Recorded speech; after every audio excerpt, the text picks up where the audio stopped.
टीना एक छोटी सी गांव में रहती थी। उसका सपना था कि एक दिन वो बड़ा इंसान बनेगी, लेकिन उसकी जिंदगी में कुछ और ही हो रहा था। टीना के माँ बाप कुछ महीने पहले एक हादसे में मर गए थे और टीना अकेली हो गई थी। उसके दिल में एक गहरा दर्द था जो उसे रात भर नींद से दूर रखता था। एक दिन टीना को अपने माँ बाप के पुराने घर की पुरानी अलमारी में कुछ अजीब सा महसूस हुआ। उसने डर से अलमारी खोला और वहाँ एक पुरानी तस्वीर मिली। तस्वीर में उसकी माँ और बाप के साथ एक अजनबी लड़की भी थी। टीना का मन घबराया। उस तस्वीर में कुछ ऐसा था जिसे उसने कभी समझा नहीं था। रात को टीना अपने कमरे में अकेली थी जब उसने किसी की आहट सुननी शुरू की।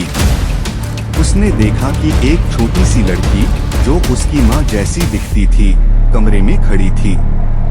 टीना का दिल जोर से धड़क रहा था, लेकिन उस लड़की ने उससे कहा, मैं तुम्हारी माँ की दोस्तों की बेटी हूँ, तुम्हें कुछ बताना चाहती हूँ।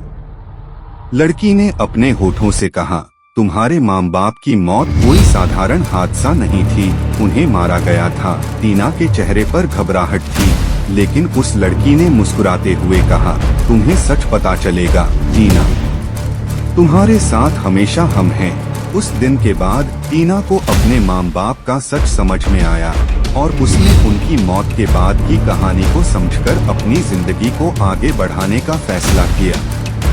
लेकिन टीना को पता था कि वह कभी भी उनका दर्द नहीं भूल सकती जो उसने अपने माँ बाप के बिना जीने का सहना सीखा। उस दिन के बाद टीना कभी भी अकेली नहीं रही, क्योंकि उसकी माँ और बाप की आत्मा हमेशा उसके साथ थी।